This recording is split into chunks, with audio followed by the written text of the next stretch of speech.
Hi guys, PJ here. Today I'm working on a 2011 Kia Sorento and I'm going to show you how to quickly remove the factory fitted radio and also the parts you may need if you're doing a double DIN conversion. So if you're putting an aftermarket radio in here. First things first, let's have a look at what you might need. So on this particular UK one we have a fascia adapter. It's like a double DIN frame there to make the hole the right size for your new radio. These are ordered from Connect 2 and basically the part number for this is CT23KI28. Okay, Kia Sportage there, look 2010 onwards. Connect 2 website for these or any supplier of Connect 2.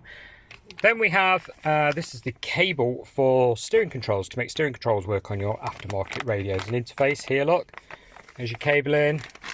And that is CTSKI00C.3, okay, and then you need the little patch lead as well to work with the various different makes of radio, which is this, there you go, universal one, which is a CT multi-lead 0.2. Now if you're not putting steering controls in and you just want the radio to work without them working, you could use something like this, a CT20KI02, straightforward patch lead, no steering controls. Do check on these with your supplier, with the retailer that you buy the stuff from, to make sure they get the right one. They can vary from region to region, country to country, spec, depending on the vehicle spec, etc. So do double check. Let's get on with removing the radio. First things first, we've got to pull the gear knob off. Now, you've got to pull this straight up. It will take a quite excessive amount of force to pull this off because it's got two circlips that hold it on, yeah, like spring clips inside the gear knob. I'm not going to be able to see them in there unfortunately, but you just pull straight up and it will come off, I assure you. Move that to one side. Next thing we're going to do is put our hand in here and we're going to pull this. It's on clips. If it's tight, you can use something like one of these. This is a trim leverage tool and they're about £1 off eBay or a car shop. They're not dear. Use one of these instead of a screwdriver because the screwdriver will just mangle all the plastic up and look a right mess. You don't want to do that. So then you're free to basically lift this piece off and out the way. It's got some tags, some lugs like here, look. So we've got to sort of lift it out and up and over the the shifter control here. Down through the cup holder you can see a cable just here. Now this is to your shifter display. You push the button in basically and the cable will pop out from the top. Next thing you want to do, guys, is basically underneath, where are we? Get right under here. There's like two little tiny slots, one here and one here. Pop something up underneath them and pry, lever it out. Now, I can't stress to you enough how tight these clips can be. We're talking really, really tight if it's never been out before. When you pop it off, and it will go eventually, there's the plastic clips. Now, you got to be careful because these can snap so easily, it's untrue, but you do have to put a hell of a lot of force under there to pop them off. So just be warned, that can be really awkward to do, okay? So if you think the gear knob's hard to get off, this is the same sort of story. When you've done that, unplug all your connectors. They're all on little pinch clips, so you just like pinch them and pull. I don't know if I can do it one-handed. Nah, probably not. With that removed out of the way, we access a couple of screws. One, just see it, just there. We're going to undo that one and the corresponding one on the other side just there. Look, take both of those out.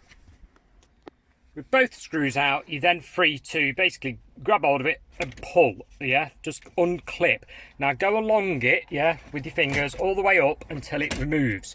The top bit up here can stick quite badly and you think you're going to break the plastic. It's a bit of a thing to do. So then you've done that, I'll show you the clips. There's the clips, look, on the edges. Pretty big. And they're very well in if they've never been apart. This particular vehicle has never ever been apart, and believe me when I say they are ridiculously tight. We're going to unplug the clock pod from the back. There's a cable with a pinch clip on it. We're going to pop that, pull that off, and then this whole assembly will move forward. Before unplugging the airbag warning light, make sure your ignition is fully off, okay? Otherwise you can have an airbag warning light pop up on your dashboard. So take your key out, completely ignition off, then you're free to unplug this. Do not put your ignition back on without this little light plugged back in again. The cable, look, is just there.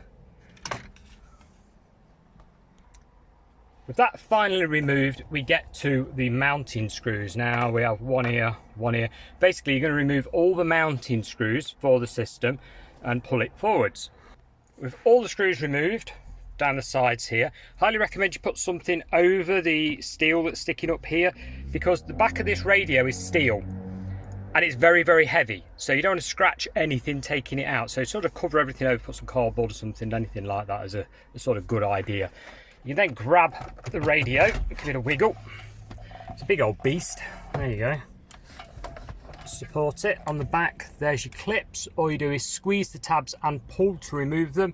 Aerial again, squeeze and pull.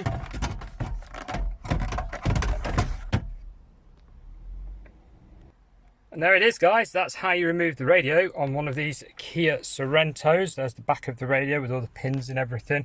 Basically, you've normally got speaker, power, and then all the controls there for display and steering wheel controls, etc. So I hope this video was useful for you. If it was in any way whatsoever, leave us a like. Thanks a lot for watching, and bye for now.